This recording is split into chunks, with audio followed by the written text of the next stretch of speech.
નમસ્કાર મિત્રો। મહારાષ્ટ્રના નાયબ મુખ્યમંત્રી અને રાષ્ટ્રવાદી કોંગ્રેસ પાર્ટી એટલે કે એનસીપીના વડા અજીત પવારનું બુધવારે સવારે વિમાન દુર્ઘટનામાં નિધન થયું છે।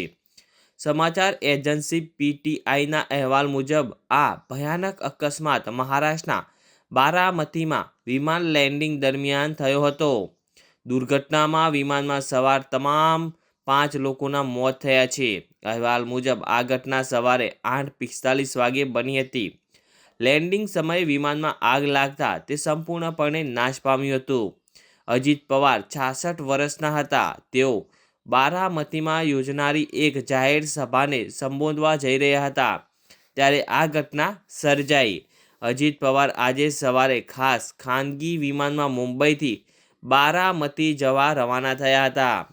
બારામતીમાં જિલ્લા પરિષદની ચૂંટણીને લઈને ચૂંટણી રેલીનું આયોજન કરવામાં આવ્યું હતું।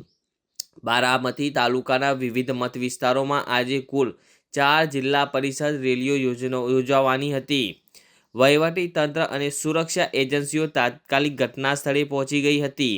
પ્રાથમિક માહિતી અનુસાર અકસ્માત ઓછી દ્રષ્ટતા ને કારણે થયો હોવાનું માનવામાં આવી રહ્યું છે। ક્રેશ બાદ સમગ્ર વિસ્તારમાં ઘન ધુમાડો ફેલાયો હતો।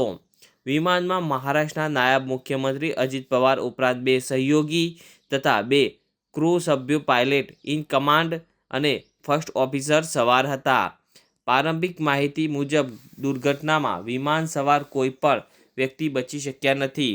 સ્થાનિક સાક્ષીઓના જણાવ્યા અનુસાર 66 વર્ષીય નેતાને તાત્કાલિક સારવાર માટે હોસ્પિટલ લઈ જવામાં આવ્યા હતા। જોકે ઘટનાનું ચોક્કસ કારણ, નુકસાનનું પ્રમાણ તેમજ એનસીપી વડા અજીત પવારની હાલત અંગે સત્તાવાર વિગતો હજુ સુધી જાહેર કરવામાં આવી નથી।